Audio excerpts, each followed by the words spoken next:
Welcome back to another technical deep dive here in the debug zone. Today we're tackling a big question and breaking it down with insights from other users. Hopefully this clears up some misconceptions and helps you get the answer you need. So buckle up, stay a little curious, and let's jump right in.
And that's a wrap.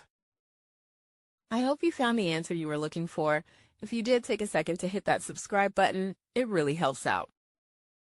And let me know in the comments which solution worked best for you. See you next time in the debug zone.